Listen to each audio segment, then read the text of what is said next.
For the thousands in attendance and the millions watching around the world, we are live and amplified. So let's get ready to podcast. Fire it up.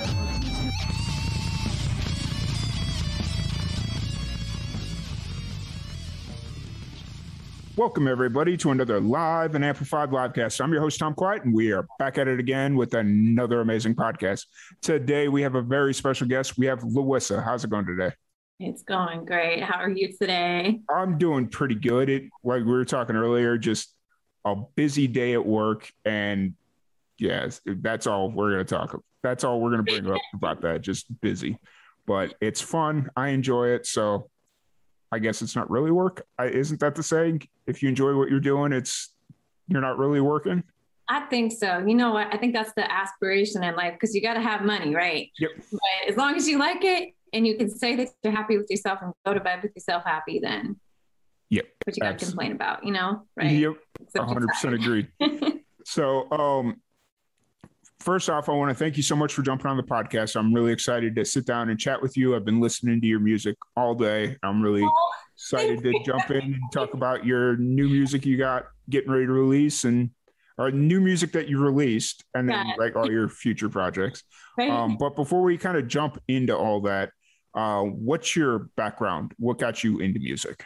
Okay, so I don't have the typical linear story. Like I was singing since I was 3. That's really actually not what happened. At first I was a dancer, and I would say my love for music first came from ballet.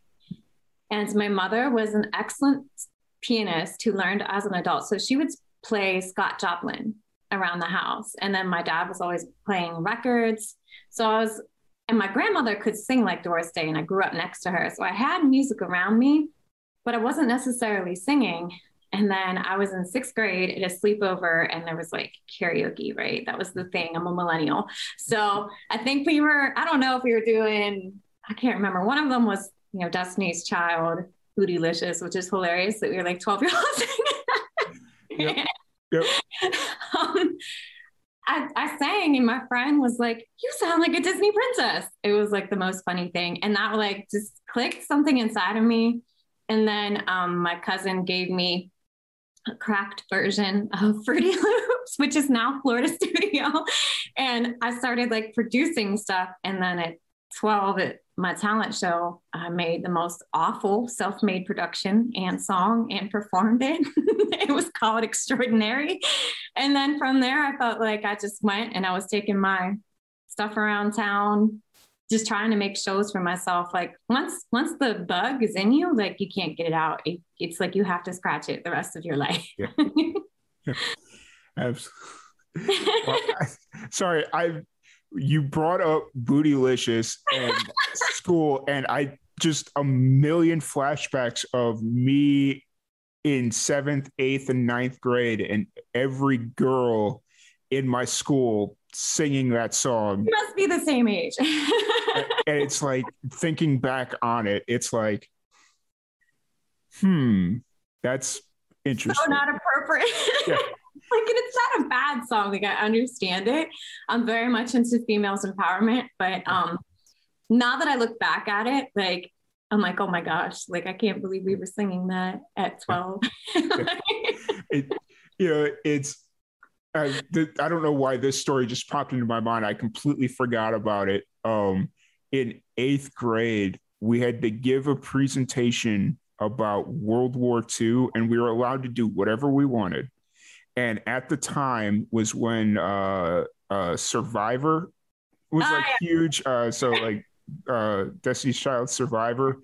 And this group of girls did a radio show dedicated to all the active troop. Like they did it in like during World War II times, but they played this song, and like just thinking back about it, it's like it made no sense, but it was amazing at the same time. So I think I sang that on the announcements in 7th grade. I don't know why I did. For some reason I was singing on, like, I have like blurred memories because I did a lot of stuff, but I'm one of those people that once I got out of high school, I feel like I kind of like blocked it off. Like I don't remember a lot. I was very much the same. Once I got out of high school, it was like, okay, done. Move on to the next phase of my life. I'm good. Cut off that segment and going on to the next. Yeah. Yep, pretty much. So, as you started kind of going through your musical journey and just kind of exploring what type of music you wanted to perform and write, you kind of touched on this with Destiny's Child, but who were you listening to influentially? Well, definitely them, just because I was so enthralled with their vocal production. Like I'm really big into harmonies and stacks and layers, but it's really kind of bizarre because it's such a weird mix, which is why I think that I'm so different as an artist. And sometimes that's a struggle. Sometimes it's a superpower. And so I loved, of course, the pop records on the radio, Rihanna. I'm trying to think, Christina Aguilera, who didn't, you know, all of that. But my parents were older. My mom and dad didn't have me till they were, you know, close to 40, 39. So I listened to a lot of older music. Like I loved Simon and Garfunkel. And I, you know, that was an influence and that's kind of strange. And then my sisters got into J-pop. Crystal K, I loved her. Nami Amuro, like I loved their music. It was so like musical, but still had really cool sounds. There was this song Fish by M Flo. Like, so I have a really weird kind of, and of course my grandmother singing big band, like she really could sing like Doris Day and Judy Garland. Her voice was gorgeous. So it was weird. So it kind of became this weird jazz pop R&B folk hybrid, like it's like 50 things at once. So it makes me very versatile, but sometimes like you're like, where do I fit? You know? I mean, it's always really good to have that versatility as far as different influences, because that's how you become open-minded and you know, just and pull from different things. Like, I mean, you brought up all the different influences you had, but I think a lot of really good musicians have that similar story where like country artists, their parents were really into like the old school country, Merle Haggard, you know, just like name any of the like iconic country bands. But then they had that offbeat friend that was really into like punk rock or hip hop or pop. I mean, I love that too. Like Bullet by Valentine, like Tears Don't Fall. Like I love that, like his vocal power, like it's so bizarre. And Dolly Parton. Okay. I stand for Dolly Parton. Like I love her. And I do not sing country, but she just, her tone, her clarity, Linda Eder, like I'm very much into vocal prowess too. So if you can make me weep and flip your voice in a way that I've never heard, I'm going to like be enthralled because it's an instrument. So, you know, that's what influences me a lot. All kinds of stuff, everything. Gotcha.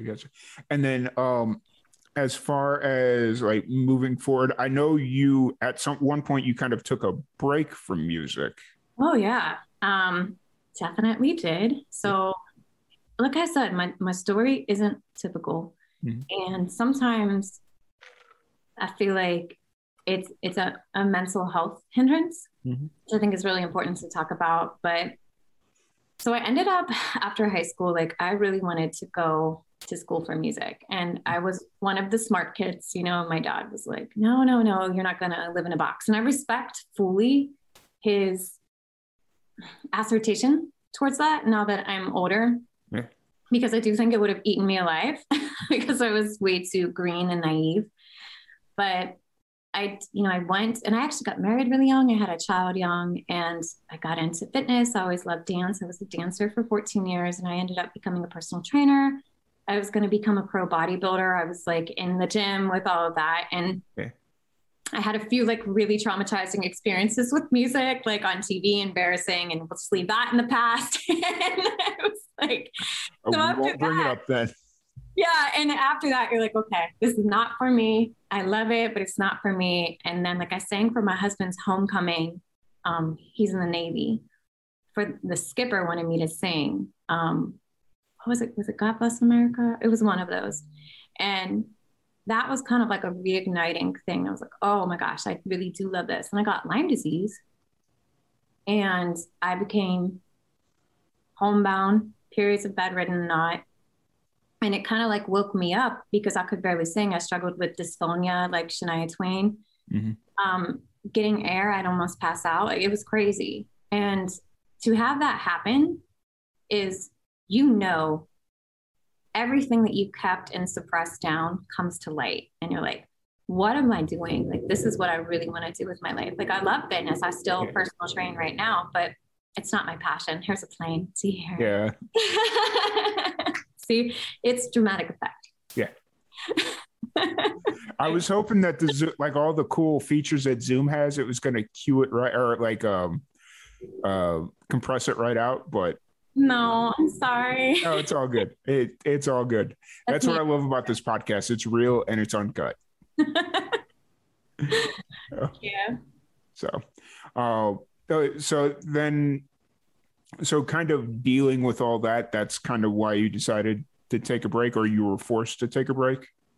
So no, like dealing with feeling super embarrassed and self-conscious, and then just feeling like I wasn't good enough. I've really constantly dealt with that. I still deal with that today. And but getting the Lyme disease like really realigned me and made me realize that how silly I was to, ignore an innate gift and desire. Yeah. And so then I ended up getting back into it. But the break was kind of like self-chosen, and getting sick was actually how I healed. Like, I would go and Smule. It's this app. Now I'm addicted to Louissa, by the way. That's just my plug. So if you guys want to sponsor it, I'm joking. I saw that on your Instagram. We were going to get into that because I've never heard of that app before. Oh my gosh, it's amazing. But I had heard of Smule. Like, I had done Smule in the past, but. Okay. Smule, it's its own thing, and I respect it, but Boise, man, that's where it's at. It's this thing. It's like this dog. Tsunami came from Boise. Okay. Yeah.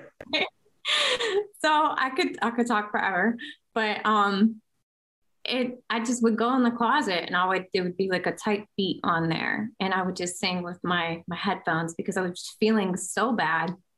And no matter if I slept, I couldn't escape my symptoms. Nobody could figure out what was wrong with me. And so just like, I would just go and sing and sing and sing, and it got me through. And it was very isolating because I couldn't drive a car. Like, I had a clinical diagnosis of encephalitis, which is brain swelling. So like my whole life went like, ooh, I could have been sicker. Absolutely. But that was enough. Yeah. Gotcha. And then once you kind of got back, so not Smule, but Voicey was kind of the vehicle that helped you find your. It was actually. Or was it? It was Smule. No, and then so I just kind of like was talking to my husband after. It's, oh my gosh, this sounds like some movie now that I'm saying it aloud. So my dad, he was my second parent to pass. He passed in 2017 from acute myeloid leukemia. And it's funny because, I told you how he wasn't thrilled with me going to school for music. And acute myeloid leukemia, most people die within like a week of diagnosis. It's really fast. It's really abrupt and sudden. We got 2 months with him. And so there was a lot of healing that went on when he was in hospice. And one of the last conversations we ever had was he said, "Why did you never do anything with music? You could have knocked me over with like your breath," because I was like, here I am thinking for years that you were so disappointed that I didn't like become some engineer or something like that, but you wanted me to continue music. And my last present from him was a looper because I was starting to gig with a friend, and then he went into the hospital. Yeah. And so then that kind of like was also a shift. And then I took some of my mistress. I took that. It came from a Smule. And I brought it to a producer, and I was like, "Hey, this is my melody line. He knows where I sleep at night." And I just like kind of got it. And I'm like, "Hey, let's build around this. Let's make it weird." Like I totally wanted to go full weird. I've since kind of dialed it back. But that's kind of how I got into it. I know it's like very I don't know. That seems very like a storybook now that I kind of hear it aloud, you know? Yeah. I mean, but not to divert the attention, I had a very similar Really? situation with I'm not a musician. I'm going to just put that out there. But my mom passed away not too long ago from cancer. And for the longest time going through school and like the early parts of my career, it was, hey, that's cool, but don't give up your career because this is going to make you your money. Like, and it was always not stay safe, but make sure you have your money income coming. And it was coming a point where she thought that like the podcast and all the live and amplified stuff was like just a hobby. And then about a week or two before she passed away, one of the very last conversations that we had while she was still kind of aware what was going on, because she had pancreatic cancer. So she told me, whatever you do in this life, don't give up on your passion. I understand that. And I know how that affected you, because I know how it affected me when my dad said that. So I'm glad that the universe has brought us together. Yeah. For two people not giving up, because there's a reason for it, you know? And when people get closer to death, I think they know things that we don't know. Yeah. You know, I think they're like, I'm one of those people. I think they just know things from the world that we can't possibly grasp in our mortality yet. Yep. Absolutely. And like one of the things that really touched me was, so when we found out, so it was like 3 months from when we found out she had cancer until she passed away. And so luckily I had a job that allowed me to go be with her and be with my family while she kind of went through chemo, and we kind of figured out what was going to happen, or the ultimate end was going to be. And I was canceling my podcast. Like for those 3 months, I'd canceled about 90% of my podcast, because it was just like, yo, I'm working, I'm trying to help her. And, you know, just like that third thing kept pulling for me. And when I would do a podcast, she would sit there and just listen to me. Like I'd be in the bedroom and she'd be sitting in the living room. She'd have the TV down way low because my dad would be like asleep. And she'd just sit there and listen to me. And then she'd ask me questions because she couldn't quite hear what everything was going on. And it was just like, wow, really? And so. It's weird, isn't it? Like, it's so bizarre. And then it's not that you're living for your parents, but whenever you've grown up, and I think it's also, I don't know what generation American you are, but it's almost kind of like an immigrant mindset. Like very much work hard. My dad was a mill worker, and, you know, all of my great grandparents, except maybe one down the line, were like fresh here, came over at 15 years old. And even my mother's dad was born in another country. Yeah. So everyone was very fresh and very like rough and tough, you know, just must work hard no matter what, sacrifice, and just worry about food on the table. And there's not passions and things. It's priorities. And that's exactly how I grew up. You said I don't know. I don't know what generation came over, but I think it was my dad's grandparents. They came over from Poland. That would make the most sense, because my grandpa had a brother that was still over there. So, you know, I think that would obviously make the most sense. But like my grandpa was an electrician there's a huge steel mill in the area. It's so similar. It's inland steel. So I'm sure. And so my grandpa was an electrician for them. So he went around and did electrician things.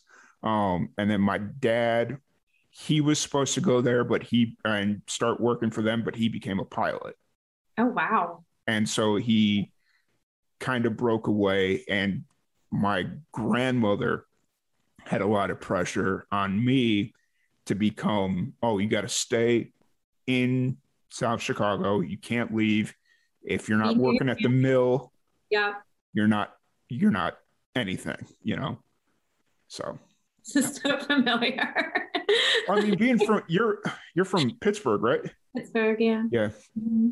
So I mean, you know exactly what I'm talking about. So much so, well, the steel industry, and so much so that like there was literally like segregation of churches with like this. There was still so much fresh immigrants. Like, you know, there's the Lithuanians here, the Italians here, and Slovaks, and you know, and of course there's more ancestry than that. But like those are the main things. And I noticed as I got older and I moved away. I lived in Jacksonville, Florida for a while. Now I'm here in Virginia Beach, and it's just like the difference in the mindset.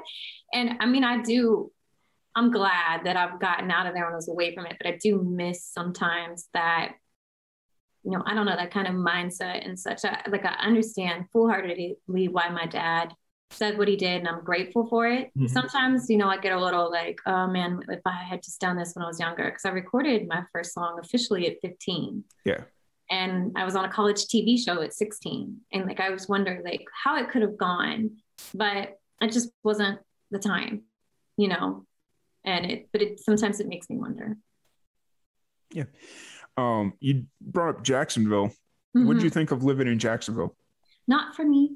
Not for you? Not for me. It felt very foreign.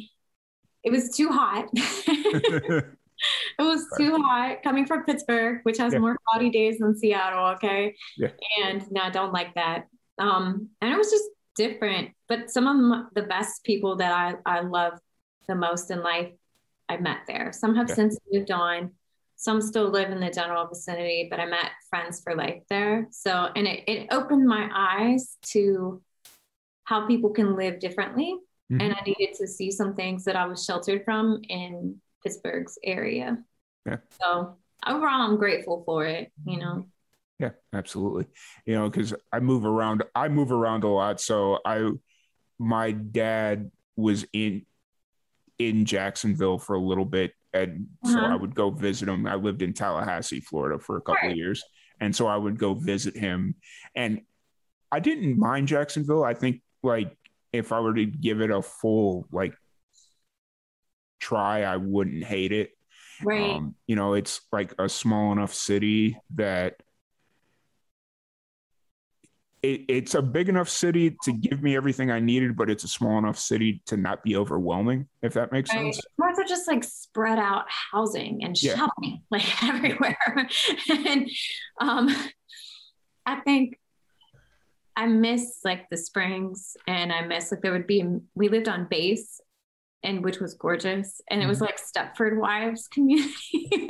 And, and I had my network of friends. The gym was there, and there were the manatees that would come up from the river. And like, that was so cool. And we had an alligator that the children named Mr. Chompy. So I do miss that. That was cool. But, it wouldn't be the same if I was there now. A lot of my friends have moved on, and, there's a couple that aren't, but it just wouldn't be the same. That's how it is for me in Chicago. Like every week I get asked by somebody if I would ever consider moving back. And it's like, it's not the same. I went back for my mom's funeral. It wasn't the same. Yep. I go back for pretty much all the major holidays, and it's never the same. And it's just like, it's kind of sad too. After you've lost everybody, like it's like triggering, right? Yeah. Like you're there and you're like, oh, and then other people are having family events, and you're like, you're in your feelings. Yeah. Well, it's that. And then like I go there and I start picking up on stuff that I never noticed before, like just how depressed everyone is and just how stuck in their ways. So, like I'll go and visit. When I go to town, I go visit. I used to work at a bowling alley, and everybody that I worked with, about half of them still work there. And we're talking back in 2007. Mm-hmm. So it's been a good minute, and 15 years later, they still work there. So that just kind of gives you the mindset of all of it. They're okay with that. What's that? Some people are okay with that. Yeah.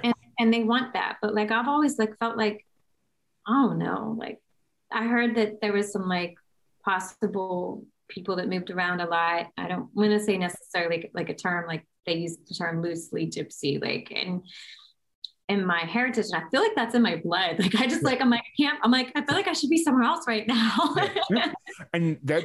And so I went back and I started noticing stuff, and I was sitting there just looking at somebody I looked up to as a kid. And he's just sitting there. He's got this look on his face, like at any minute he could eat a bullet, just like that, you know, just that look on his face. And I'm sitting there. I'm like, one of my buddies that I was hanging out with, I was like, was I always this depressed when I worked here, or just like this? Like, did I look like this? And he's like, yeah, this was you 15 years ago. And I'm like, wow. And it just kind of put it all into perspective, because you know, I was 20 years old, had no future, no, like I was at a community college, you know, so it was, yeah. But yeah. So not to, we took a real random left turn there, but that's fine. I love it. That's me. So you released Tsunami at the beginning of the month, correct? Yeah. I was thrown off because it said a pre-save link, and I was like, oh, I'm pre-saving it. And then. So maybe I forgot to change that. It happens. Indie life, guys. Okay, this is indie artist when you don't have your team yet. Okay. No, it is 100% fine. Like I was sitting there, I was like, oh, okay. And then it said play it. And I'm like, I'm just testing you. Okay. And so I hit play, and then I look and I'm like, oh, I just found an old link. I'm sorry. Yeah. Sorry. Thank you. But so what's the story behind Tsunami?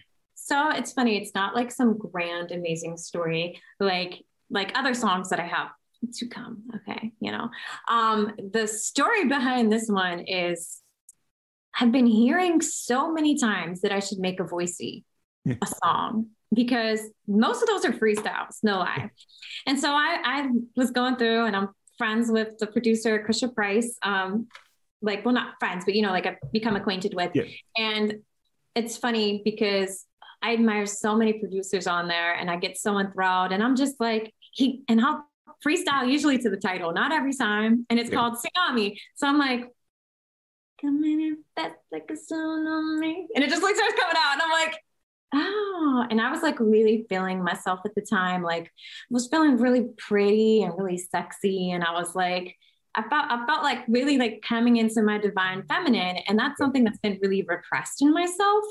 And I really wanted to kind of bring it about. And I was like, you know, I'm a person that dances around words, and I do illusions. So that's where I shine. And so I just felt like I wanted to make because I turned 30 this year, like a sexy song.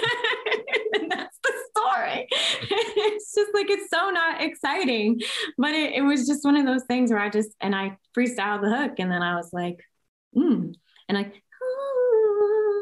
and I'm like, oh, okay. I'm like, all right, I'm away. And I'm like, okay, I like this. And I just went with it. And I was just like, what do I say here?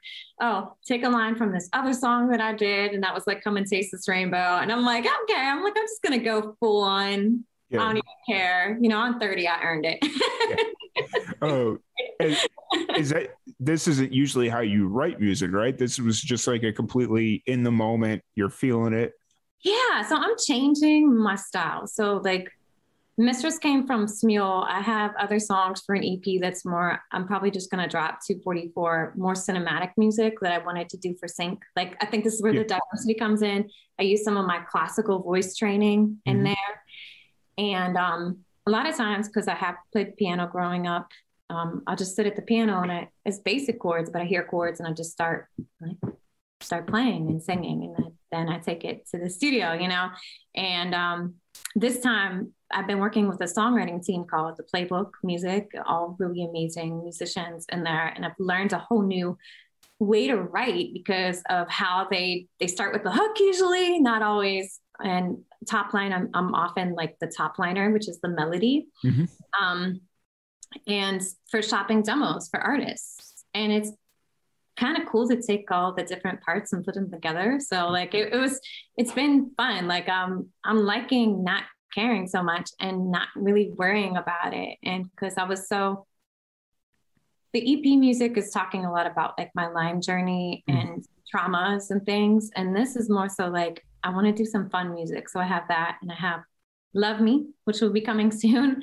And that is an anthem to, and it's somebody called it the hashtag song because of the lines they put in there. Like just be like, like you don't give any care anymore. You want to fully love yourself, because that's something I struggle with. So it's like, it's just supposed to be an anthem to yourself. So I want to have like the serious, the more artistic, and the fun. Like I want to do it all. Like I'm way too motivated that I get stuck. Yeah. Like, hey, that's a blessing and a curse at the same time. Like, you get so motivated that it's like, oh, I want to do this. I want to do this. I want to do that. I want to do this. And then before you know it, you got like 20 projects on your plate. That's me right now. And what's that song called? It's called All I Want Is Everything. Yeah. And I feel like that's me. Like I've never not known what I wanted to do. I've always known. And I see and I dream so big that it's almost too big. I've actually lost several friends and work acquaintances because I dream so big. Yeah. I end up having to drop certain projects because it's like, oh, when do I have time? I need to sleep at some point. When do I have time to do this? And then you get overwhelmed. And that's something I'm really trying to work on this year, like, and not overthink the process. I'm a perfectionist, which is really not a great trait to have. And that's no disrespect to anyone that has that, but it blocks your blessings and it blocks your creativity and talent. Yep. I have the same issue. I was talking to one of our news producers at work about it the other day. I was like, because we're working on a big fundraising special for the Children's Miracle Network. Yeah, I remember seeing those emails. And so this is my first time producing something like to this magnitude, like a full half-hour spectacle. And I was talking to the the technical producer that's going to lay it out and make sure we're not doing things the wrong way. And I was like, look, if it doesn't turn out exactly like this, and I laid out all the parameters, it doesn't matter if we sit here and raise $100,000. I'm going to think it's a failure. And he's like, he just looked at me dumbfounded because he didn't know what to say. And I'm like, look, I'm the worst critic on myself. Oh my gosh. if this animation, if in block F going into break, if this animation doesn't play correctly, the entire thing's a waste. Like it's not good. So that's just me. And I get that. I do. And it's one of those things where I have learned from myself. Like I'll go back to a project that I did 2 years ago that I thought was a failure at the time. And I'll go and watch it and I'll completely forget why I thought it was a failure. And you're like, oh my God, this is amazing. Like this came from me. Like, and that's not narcissism. That's realizing your gifts, because when you're in it, I do this constantly. And especially with my vocals, I'm such a perfectionist with my vocals. I hear the slightest failure in a run. Like I love runs and I'll just I'm like, oh no, my placement wasn't good and nobody else cares. Yeah. It's only me. Yeah. And, I'm just so blocking myself sometimes. And that's the thing, that's the journey. And I feel like there's a lot of issues around releasing Love Me. And I feel like it was the universe. And so now it's like, okay, it's, I'm actually punching a vocal for it next week because I hear the thing. And then I saw like an interview by one of my favorite artists. And she said she re-recorded her one song that makes me leap like 4 times on the album that she put. So I was like, okay, I'm good. I didn't do all that. And I just realized though that I do the same thing and it's so frustrating, but I don't know, but that also will make you never settle and you'll keep better. But I've come to learn it's all about perspective. Mm-hmm. Once you this is something that I've started practicing on over the last few weeks, and I'm really hoping this project that I'm working on will give me the opportunity to kind of put it in full force and just be like, see if it works or not. But when I find myself saying this isn't right, or this isn't what I want, or this doesn't look good, but everybody else is saying, no, it looks amazing, then I need to change my perspective. Like I'm looking at it too closely. You have to realize too, because as an artist, and I think that's a form of art, you're a vessel. Yeah. And even if you don't want to be, you are gifted that lot in life. You know, like that's what you are. Why are you creating in the first place? Yes, for your own healing, but it's greater than you. It's bigger than you. And the best thing, like I've performed Love Me Live already. And the reception, people are like, I felt so good about myself after I heard that.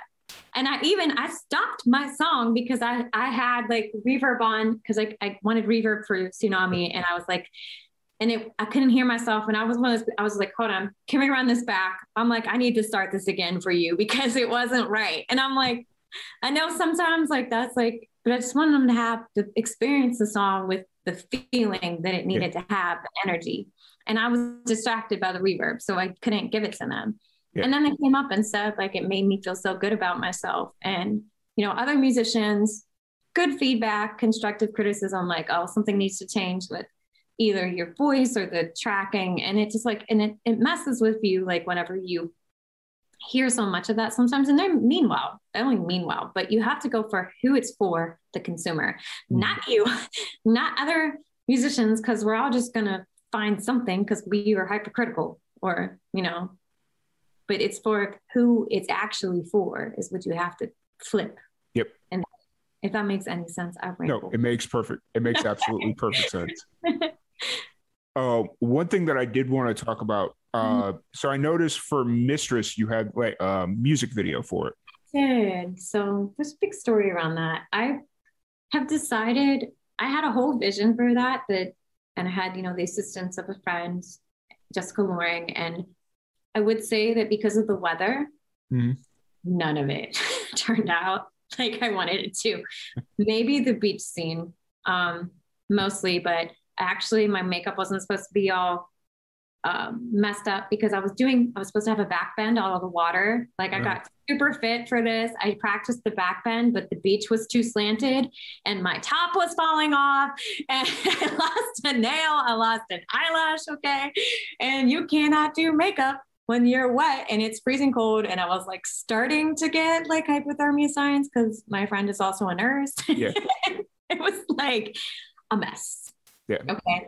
I was so grateful for everybody that was in it and helped out, and, you know, but I'm still proud of myself from executing, but like, I think that I've grown so much since then that now that I'm like, I want to do another video, but I'm waiting for when I get the reception from people where they really want something, and I'm going to do more homemade things with my iPhone. I've been studying and like accruing pieces, and I love to edit things. So like you can do a lot with these iPhones now, that 3-camera thing on the back, like, let me tell you, like, and I want to get the audience involved. Like, I'm very excited about it, but I just need a new one. Yeah. I was really mad because I brought up about switching over my phone provider.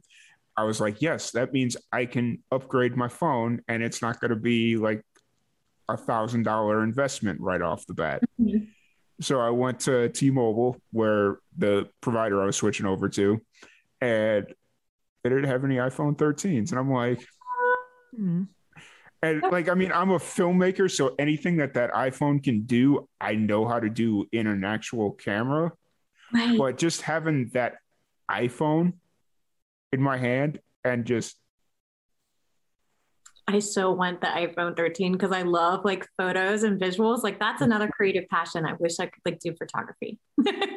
And with the iPhone, like, I mean, I feel really weird saying this because it's like I can't stand when people call themselves like commercial producers and they show up with an iPhone. Like for whatever reason, that just drives me nuts.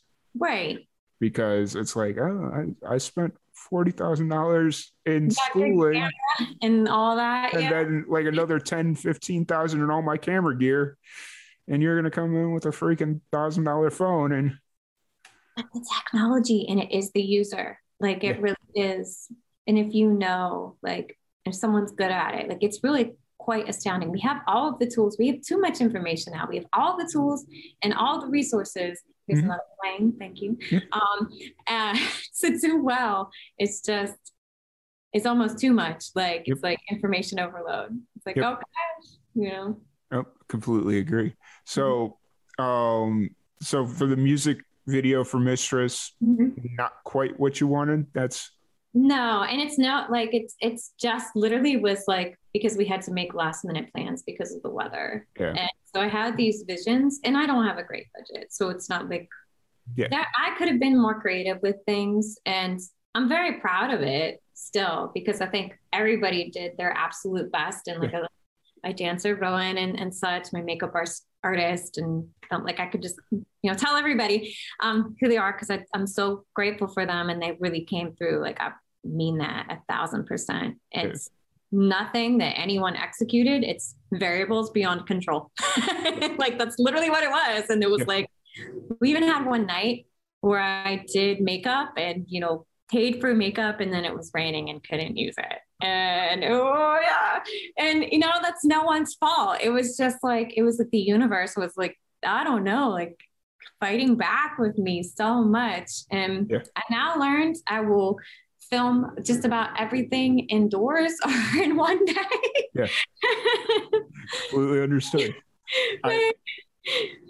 I'm still waiting. Like I've had this it seems like every song that I hear that I get inspired to do a music video for is like a song that's been out for 5 years, and the artist, it's like, for whatever reason, I just heard it for the first time and it inspired me and I want to do a music video. And they're like, oh, that was like 3 albums ago.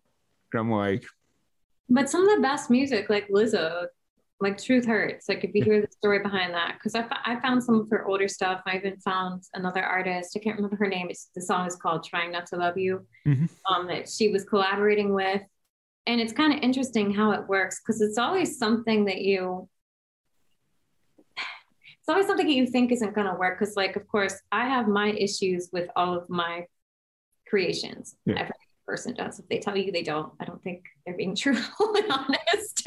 Or they didn't really make it. They didn't have any creative input on it. Right. And it's, at the time, I'm always going to be proud of what I did, but it's always like, I'm always going to see, oh, what could I have changed and made better? What could I have had a better idea for? And it's just, how it is. Cause like people were enthralled with like the Mistress video, like they were, and I was like, really? Cause I'm like, I'm looking at myself. I'm like, look at my face. As I'm watching it, like, and it's cause I know like on the stairs, it was freestyled, you're like, well, what if we were able to get a good night? And I'm like, just on the stairs like this. But I will say what I did enjoy about the Mistress music video is it doesn't look like your typical indie music video. Like it looks like a good music video. Oh, because the videographer is Sergio Lorenzana. He's super skilled, and he's won an Emmy and everything.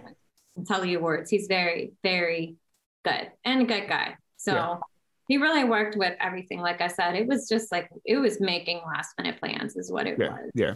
Because weather. And I completely get that, but it just, what I really enjoyed about it was, you see some of these independent music videos and it's, you can tell they did it on a low budget. Like that, it was just, it is what it is. But this music video, I just kind of watched it and I was like, wait, does she have 100 million followers and I just don't know it? Or no, that's a funny thing. Like that was a strange phenomenon I noticed recently, because I think I grew up in the time when artists were untouchable, and now it's more, and which is better, to be accessible and know more. So I always idolized kind of seeing an artist, not really knowing the artist, and they're like an entity. And so I kind of wanted to have that. Like, actually, Louissa is my middle name. Mhm. My mother gave it to me and she passed from cancer. So Charlene is my first name.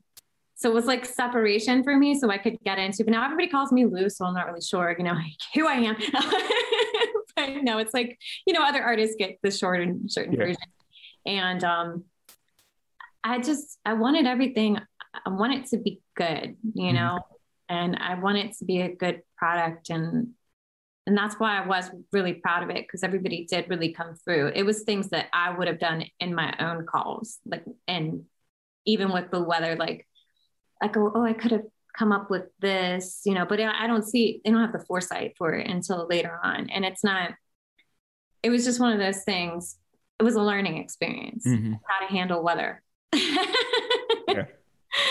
So I appreciate that, though. I'm very particular about being away. So,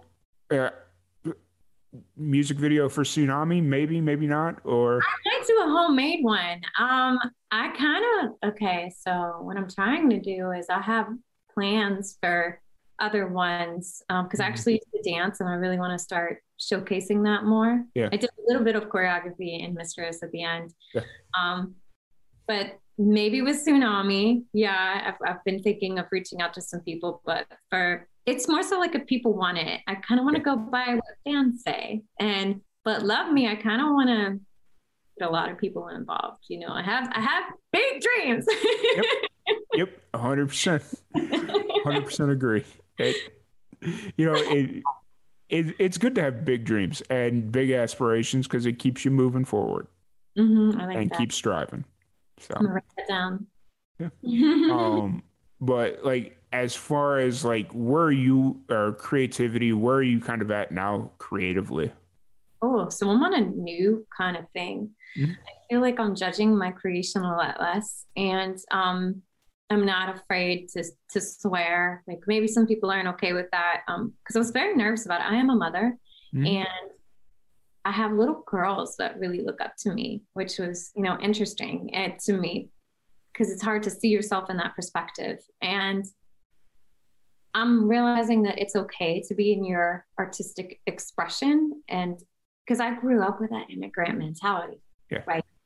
And so now I feel like I'm experimenting with vocal phrasing, with things that I talk about, the way that I say it, and just being much more unapologetic, and experimenting with more inhibitive vocals and things, and just throwing things in there that are just different and different sounds, and not being afraid to still have sonic relevance per se, as they like to put into the terms today, but being exactly who I am, which is a hybrid, and embracing it. Yeah. And I had to hit 30 for that to happen. Yeah. It happens. And then, so let's talk about mental health, because you'd brought that up earlier. And I think early on during the pandemic, I was making a point to talk about it, because obviously with like the really tough lockdowns and being in the news business, it seemed like every other day we were talking about cops getting called in because somebody committed suicide somewhere. Yeah. And then obviously with musicians in general, you have, like, when you're playing live shows, you're making yourself so emotionally vulnerable on a nightly basis, weekly, like however often you're playing, that not a lot of musicians have that coping mechanism to kind of bring themselves back. Yeah. So good. No, I was thinking that's what's so hard about it. Releasing your art is because it's so personal. I think that's why I wanted to do fun stuff. Yeah. How do you kind of deal with your, like, the being so vulnerable and your mental health? What are some of the ways you deal with your mental health? Therapy. I was out for a bit. And I was able to get back in, but that's the main thing. I hike in the woods. I have to get into nature. Sometimes I just go for a drive, and I have no destination. I just drive. And working out. Recently, that's been a struggle with my body. Yeah. But I also need people. It's weird because I'm introverted, but like I need to talk to people. So I struggle really bad. Like I think mental health is a huge issue for me. I ride waves, and it's been worse since Lyme disease. I feel like it changed my brain chemistry because one day I'll just have no idea why. I just feel so like heavy and hopeless, and then the next I'm fine. But I believe in being authentic and telling people. I just spoke with one of my band members. I'm going to be in a cover band here, and found out I have a really amazing opportunity. And we were just like honest about where we're at. Just having coffee with someone, like I can't even tell you how healing that is. And expressing and then sharing with people and them sharing things back. You know, I don't have some special fancy routine. I wish I did more affirmations. I'm not great at that. But for me, it's connection. And that's why I love being an artist, because when someone tells you, like when someone says, your song made me feel good about myself, like, I can't even tell you what that feels like. Like, it makes me teary eyed now. Like, I'm such a sap. Like, because it's about connecting. Like, I think that's when I reach out and try and find people, because just about everybody else is going to tell you they're in the same position. And somehow just sharing that you're there in that space, I don't know, it's healing, you know, for both of you. Yeah. I've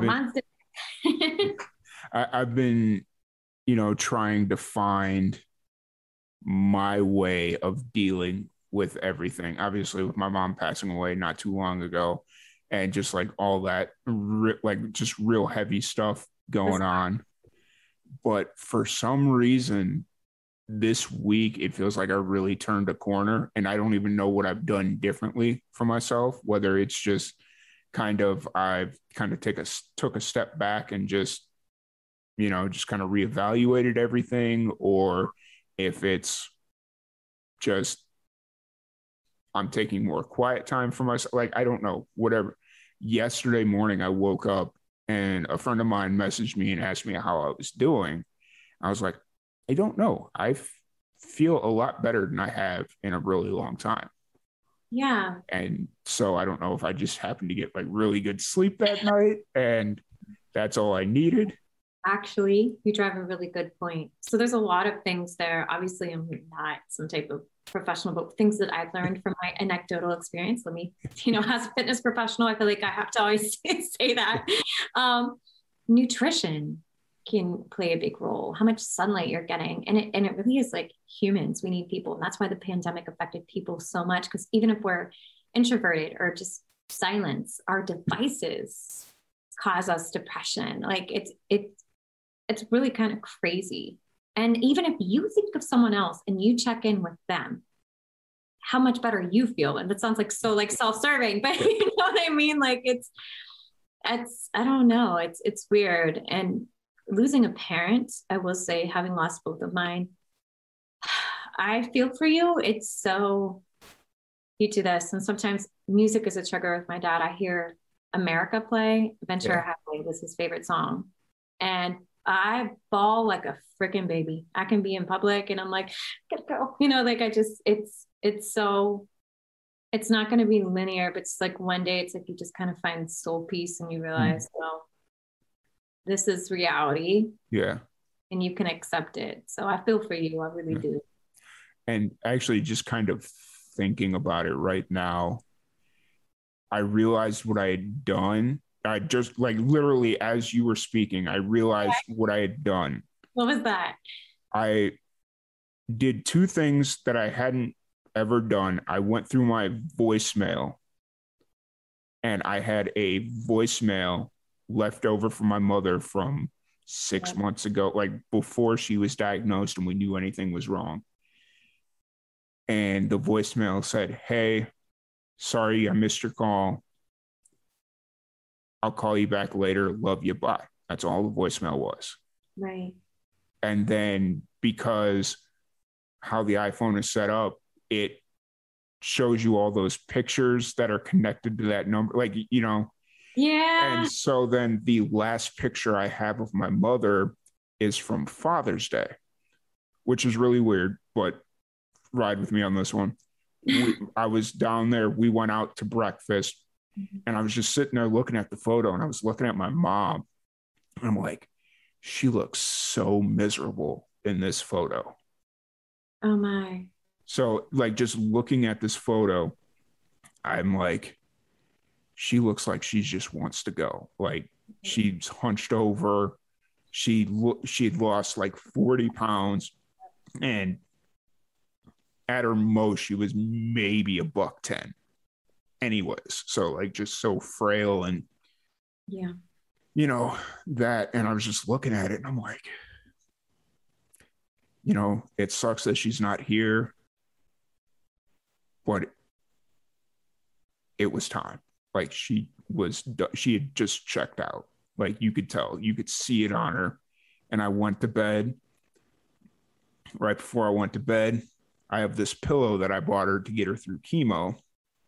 And I said, good night, Mom. Went to bed. I woke up yesterday. I felt like $1 million. I've done similar things. You know, I understand. I still have a text chain from my dad. It was 2017, and I will not delete it. Yeah. I sniff his hat. The scent, it's still barely there. Yeah. I know it sounds crazy. And I have video of him talking to me in hospice. And he had asked me, did I make the right decision? His baby. And my dad was like, kind of totalitarian. So for him to say that was like, wow. But in the video, like you can see his bags, and they're full of, his colon was bleeding, like blood and everything. And somehow that kind of, because when you're in it, because he still had treatment options available. But if I, actually think he was literally on chemo 24/7. If I think about it now, being rational. Yeah. What hell to go through. There's no other way to say it. And I look at that now and I'm like, oh my, yeah, he definitely, like, he deserved a break. And we have a note that, he wrote me and my sister. It's a personal note, and just a beautiful, sending us wishes for the rest of our lives. And I'll go and look at that. And I look at him and my daughter, because they were like this, and listen to music, and it helps so much. And when I want to give up on music, I think of that conversation, and I think about him being like, why'd you ever quit? It's funny, but it does help a lot. It really did. And then I don't know, I don't know if I'm going to continue to feel this way moving forward, but all I know is, other than my sinuses being on fire this morning. Oh no. Because it's that weird time of year where the leaves are falling and the pollen. You're in Texas, right? Yeah, I'm in Texas. Okay, I'm trying to think. So you're where like Joanna Gaines and all of them are? Yeah. Yep. So, because my friend's in Paris. Okay. Is that far from you? I'm not 100% sure, but I've heard of Paris. Okay. So yeah. Yeah, I don't know about the weather. I've never been to Texas, so. Well, the bad thing about where I'm at in Texas is the allergens depend on what way the wind is blowing. Ooh. Okay. So because we're kind of like right in the middle. We're in essentially a dust bowl for the most part. And so like if you're like beach allergies, you can get that blown up from the south, or you can have just like dry dander coming down from the plains of like Oklahoma, Kansas, Nebraska, just all that stuff. And it just really depends on what way the wind's blowing. That sounds really interesting to be there.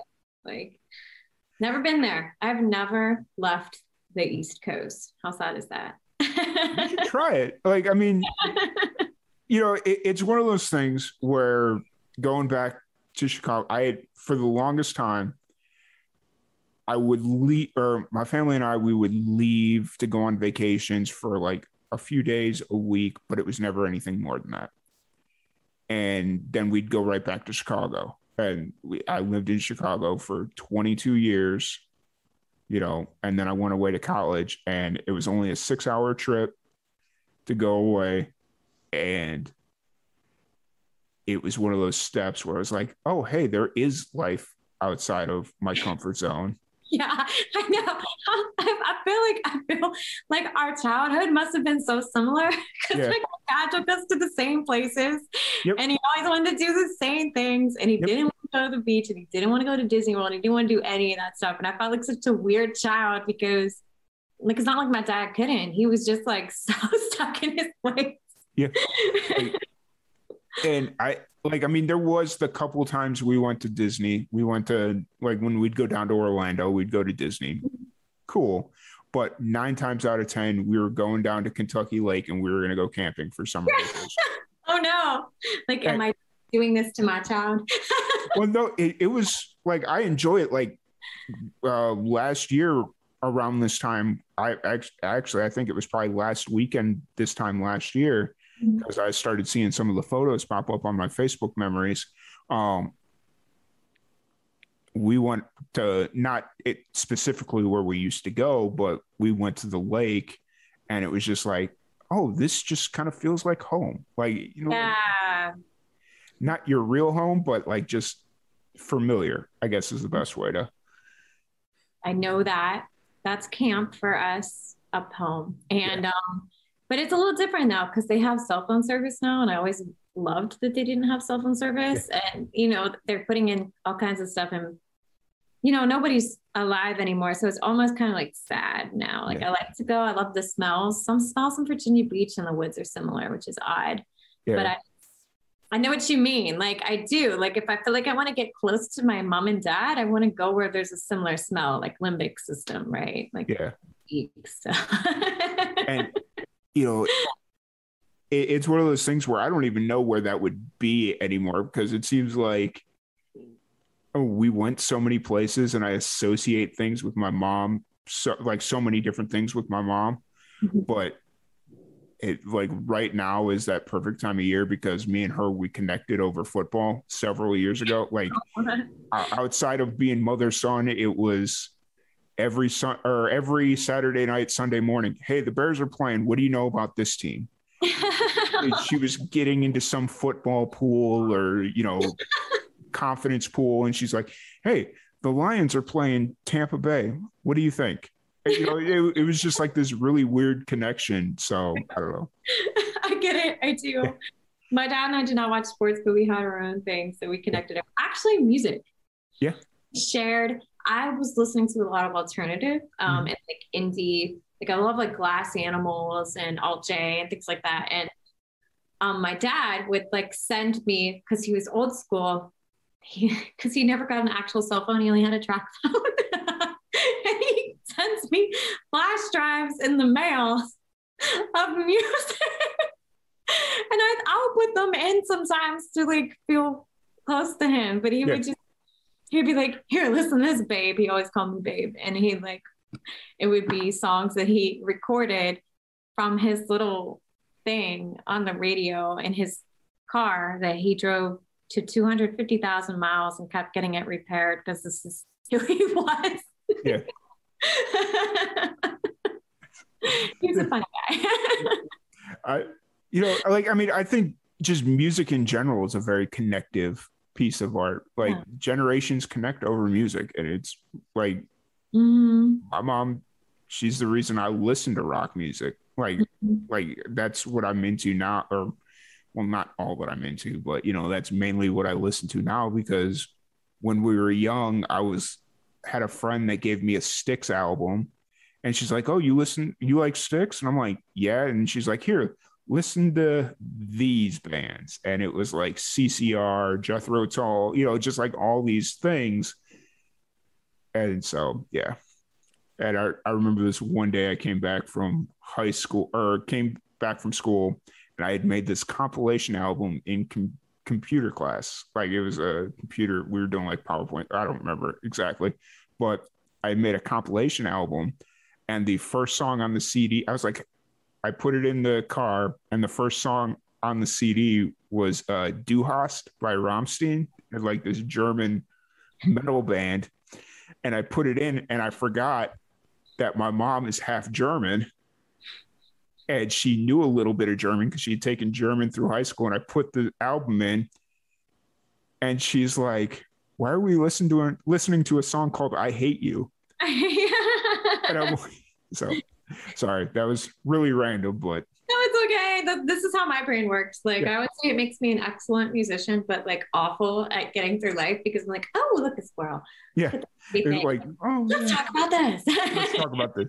But so just kind of moving forward, what does your schedule look like through the rest of the year? Are you starting to do shows, or what does your show schedule look like coming up? I had a couple of lines, but honestly, I might do a few here and there that for my independent artistry. But honestly, what I really want to do is really build quite the catalog. Go hard, which I've started to do, and then come out like say December and come out, you know, like, because I feel like trying to do all of it at once has not been serving me well. I'd rather come out and just focus real hard and have several records and then come out. Like, so if there's a show here and there, I will. I did a couple recently, but I feel like it would benefit me more. And so my dad had AML. It's the Leukemia and Lymphoma Society in October. It's a 2-mile run each day, 72 miles challenge in October. I'm doing it. I also have a fundraiser on my Facebook, you know, something I'm passionate about. And I'm going to use it because when I was teaching kickboxing, my voice was getting crazy good because it's so beneficial to do cardio and sing at the same time. So I'm like, I feel like I'm just going to like practice my dance, get my health back on track. I'd flared a bit recently, and then really worry about the shows and just come out like as a force. Like I never wanted to be one of those, just like, I wanted to do it all. Like, so it's a good time to sharpen my skills and get back, but I am gigging. I did a couple gigs recently as an acoustic duo, sold out, VB, Virginia Beach, and like amazing, crazy talented musicians that have really cool resumes like that I get to work with. And we start vocal rehearsal Sunday. So we're going to be gigging. And then I found out I have an amazing opportunity next fall I'll speak on it more when I know when I could say what I can, you know. I'm just like so excited, and I'm going to use that time to practice my skills, study other artists. Like I do like Chaka Khan, Sweet Thing, and her phrasing is so crazy. And I'm like, you know, just the way she does it, and like the way she does it, she slides into it and then she cuts it off. And so like, I'm like studying that, and I feel like it's the perfect time to sharpen my skills and then come out in like December. Just be like, who is she? Where'd she come from? I think 2022 is going to be a really good year for musicians because, you know, like 2020 was obviously bad because of COVID, everything was shut down. And then as we started coming into 2021, it was like, oh, things are getting better. We could start planning. And then things started getting worse and people stopped taking it, or like they stopped planning so far ahead because it was like, oh, well, why am I going to take this show? It's going to get canceled. You know, like, yeah, I think that started being the mindset for a lot of musicians. But now I'm starting to see the reverse happen where any big opportunity they get in 2022, they're going to take it just because it's like, you know, like it's time. That's really what I'd rather do. Like I do a couple like gigging things and such, and I'll use it to get, you know, work on confidence and accrue people that might like me personally too as an artist. And so I think that's just kind of really where I want to go. And because I find it too hard for me to, you know, wear multiple hats. And because I don't necessarily work the buttons. Maybe at home I do a little bit, but I'm also like producing stuff at the same time. So it's a lot to wear all of those hats and be a mother. And then like personal training is creative in and of itself. And like, nope, they got this thing going on. Now, how do we change the programming? You know, and it's like a lot of brain power. So I feel like it would better serve me to really practice my dancing, work on my voice, and, you know, do what I can now, like always start, but not worry, oh my God, I got to book shows. No, that's not it. Yeah. No, like I want that catalog. I'll calculate. No, I'm joking. So you're obviously really busy, packed schedule, but really motivated. What keeps you motivated? What keeps you going?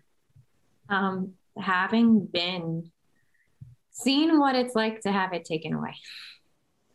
And when I'll talk to my husband when I'm really feeling low. There's so many times I want to give up. Like, to be transparent, I deal with it all the time. Friends who feel me and know when to reach out and tell me. But what keeps me going is that, and knowing that there was a time where I didn't have a choice. And how silly would I be to not take advantage of a second chance? Because I mean it when I say I couldn't even read a screen. Mm-hmm. I would get so dizzy and I would see double. So noise was too much. It would make me feel like I was like sensory overload, like I was going to pass out. So the fact that I can do all of this again, my vocal cords were dysfunctioning. I'm singing better than ever. And I am driving a car again. I'm not stuck on the couch all day. I go up and down, I do, but like, I would be so dumb not to see that as a sign that this is what I'm supposed to be doing in life, you know? Yeah. I mean, not many people with Lyme disease are blessed like that. I know so many people where we got sick around the same time and I started getting a lot better and they never did. So, you know, there's got to be greater purpose. And then when you're given the platform, you have to find the ways you need to use it. So. Absolutely. Absolutely. What advice would you give to a musician that's at that point of wanting to give up, or just thinking that, you know, like I've gone as far as I can go? So one thing that someone told me, and I think it's the best advice ever. A, there's, fan base for everyone. B, the only difference between someone who is objectively successful and who isn't is the one who is successful just didn't quit. They have probably triple the amount of failures of the person that did quit. There's no difference. It's just they kept going. So you have to realize too, and when you ruffle people's feathers, that means you're onto something. So if you make people uncomfortable, there's a reason. Like, if people have a lot to say, it means you're stirring something up in them. And you should never live for other people's feelings and such. And because usually a musician wants to give up whenever they're feeling like there's a lot of noise and people are saying, oh, we're not very good, or it's not going to work for you, because people project their own things and it's almost never about you. Mm-hmm. I do a lot of reading on this and a lot of work, and it's just, if it's something that's true to your heart, there's a reason it's placed in your heart. You're given a gift for a reason. Like, I certainly can't do brain surgery. Mm-hmm. We have people on this planet gifted with that and those skills and that intelligence for a reason. Everyone plays a role. So you're given it for a reason. You're not crazy for wanting to do it. And it's absolutely feasible to make incomes. Just get creative with streams of income. Absolutely. Absolutely. Well, I don't want to keep you too much longer, because I know you had asked how long this was going to go. And I hate it. I hate it when people ask that, because I feel like if I say, oh, it's this long, and it doesn't end up being that long. Listen, I know I talk a lot. So. But no, here's the difference. Like, talking a lot and it being an impactful conversation. Mm-hmm. Like, I'm going to go back. I don't usually listen to my own podcast because I hate the sound of my voice. I think we all. I guarantee you, I'm going to go back and I'm going to listen to this, because there's stuff that we talked about that in the moment I knew how to respond to it, but it didn't hit me the way it will when I go back and listen to it as a listener. That's beautiful. I love that, because that's what it's about. Like, ideally, even if I use illusions, I really want the music to be like that. It's so important. I'm a very prolific type person. Completely understood. But if people want to check out your music or any upcoming shows, you know, like kind of want to keep up with you and what you got going on, where's the best place for them to do that? So the most succinct way to find me would be Instagram, because I have a link tree there. It has a website. It has, you know, the major streaming platforms. It's always Louissa. And if I'm on a platform, you know, TikTok, Twitter, anything, it's always going to be Louissa Sings for consistency. Want it to be a little more creative, but you know, I am of course on Facebook and everything, but that's the best way. So you can go right into that link tree, and every major link that you might want to find me on is going to be right there. Awesome. What's your favorite social media platform? Yeah, millennial. I love Instagram. I am trying to understand TikTok, but I love pretty things. It took me so long to even just open up to the Instagram. Yeah. Like it for whatever reason, I just kind of invested so hard into Facebook. I do like Facebook too, though. I do. Yeah. Yeah. And I became so one-dimensional on my social media platforms. And I noticed that, oh, wait, I need to diversify my life a little bit.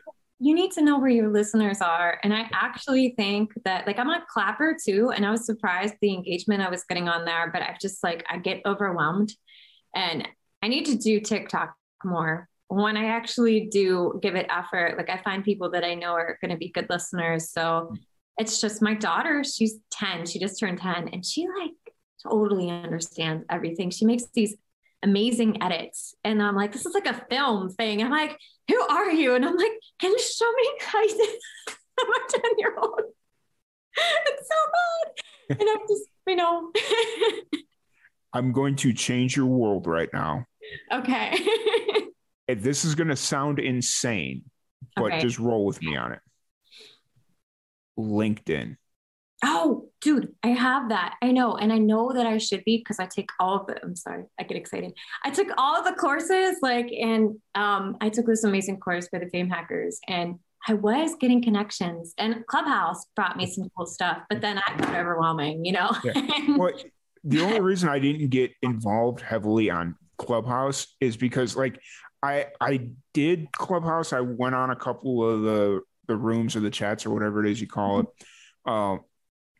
And just the functionality just seemed like a feature that anybody else could put on their platform. So like you see now it's on Facebook, or it's not on Instagram yet, but it's on Twitter, you know, just like it feels like a feature, not its own platform. I think the thing that was the appeal was the exclusivity. Is that how you would say it? Oh yeah. Like, you know, someone gave me an invite, which I was thankful for, because I really did meet, like, I met the guy who mixed the Kanye album.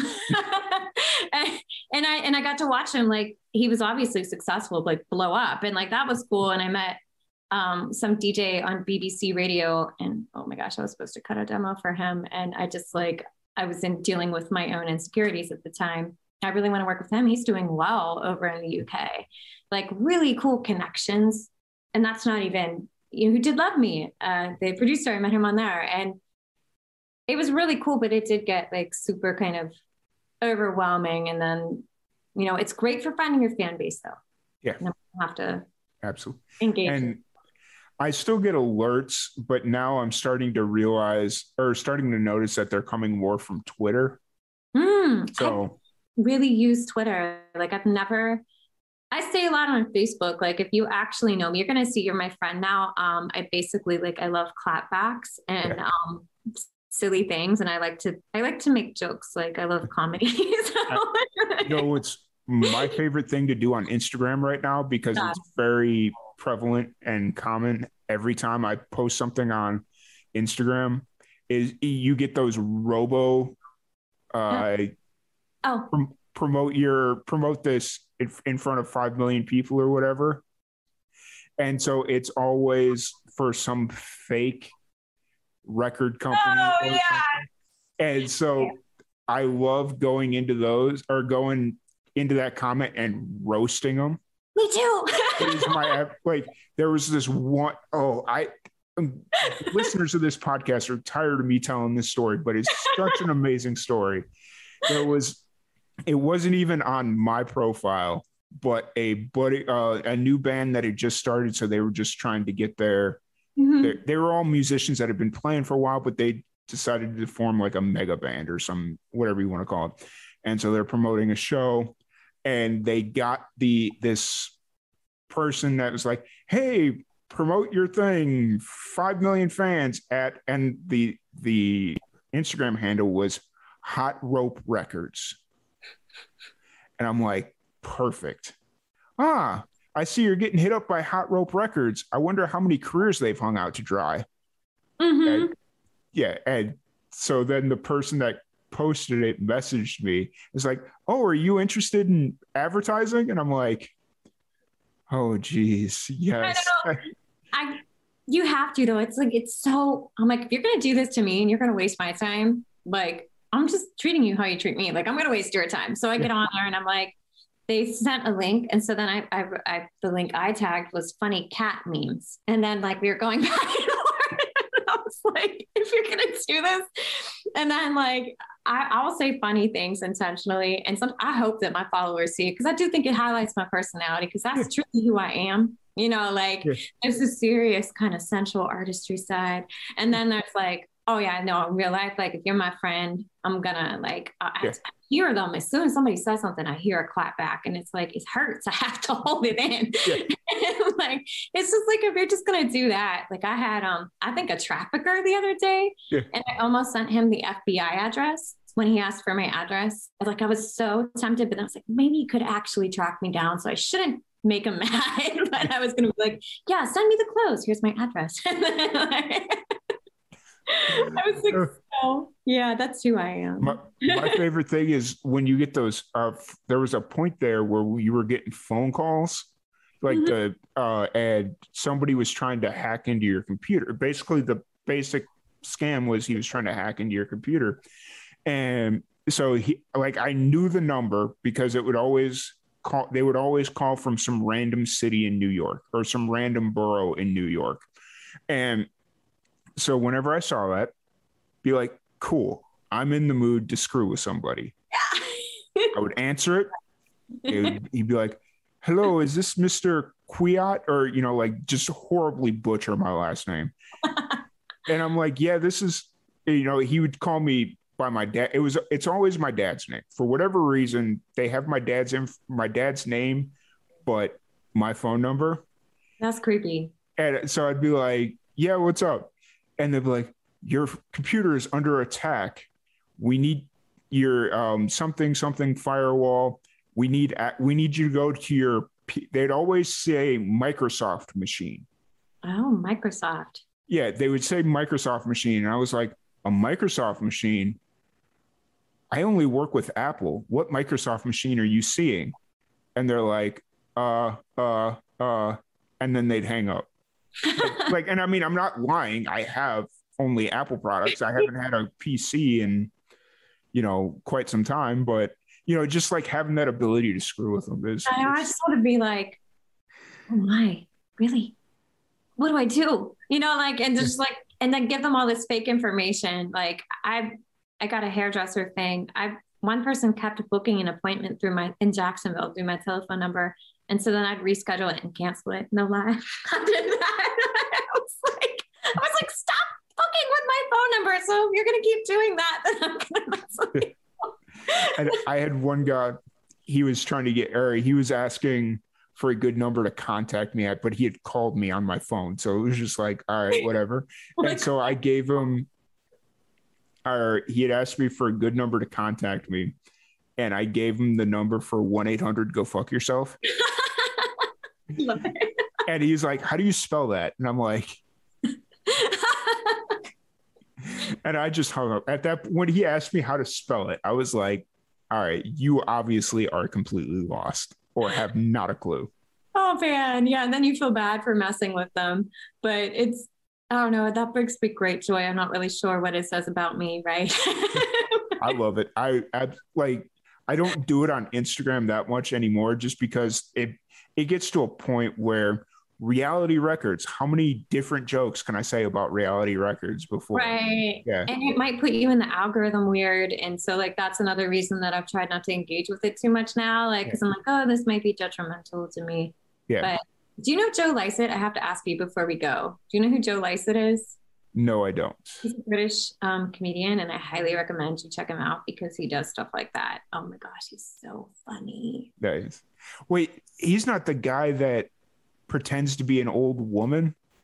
I don't know if he's done that, but he's like, he said one time about a parking ticket, and he had a sign, like, I'm on the Costa del Sol. And like, he's like, I'm sorry, I can't do this. And he messes with them. And then he had something about a cat, but it really wasn't a cat. And like, he's so funny. He's so witty and quick-witted. Like, I'm telling you, look up some of his stuff when we get off. And the one about the apartment, like, he messes with scammers and people right back. Joe Lycett, like, you'll lose it. If you like to mess with people, you're going to be a fan. Like, for real. Oh, yeah. I'm already, I have not seen anything he's done, but I'm already a fan.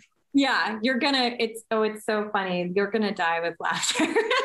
I can't wait. I absolutely cannot wait. And so it's been an absolutely amazing podcast. I can't believe we've gone for an hour and a half already.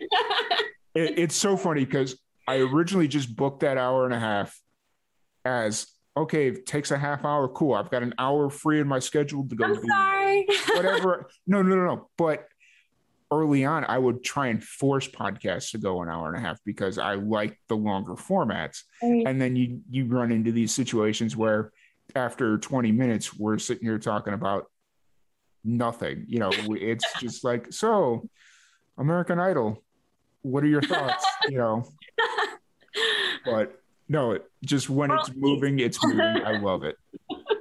I always want to make sure I'm not wasting somebody's time. Oh, so. Thank you for the platform. And like, if there's any moments for any way that I can assist with my artistry and platform to assist in anything, like, let me know and reach out. I'm here. You have my contact information. Yes, I do. Lovely. It's wonderful to meet you. Yep. Lovely to meet you as well. And, you know, it was a blast sitting here chatting with you, and I'm going to go listen to more of your music and just find, you know, I've listened to what you have on Spotify, but I'm going to go just start diving deep and seeing what else I can find. What's on those voices and give me your opinion on any you think I should make. I'll because I archive stuff a lot. I'm definitely an artist. I'm like, oh, I'll take it off. And like, I've done that before where there's a lot of stuff that it's like, oh, this isn't live and amplified. It was like stuff that I'd done in the past. And now it's like, oh, I wish I wouldn't have deleted it. I know. I archive and unarchive all the time. I'm like, I'm so moody. I'm such a Pisces. Yeah. So, well, once again, thank you so much for sitting down and chat with me. It's been an absolute blast. Thank you, everybody, for tuning in, and we will catch you guys later. Bye.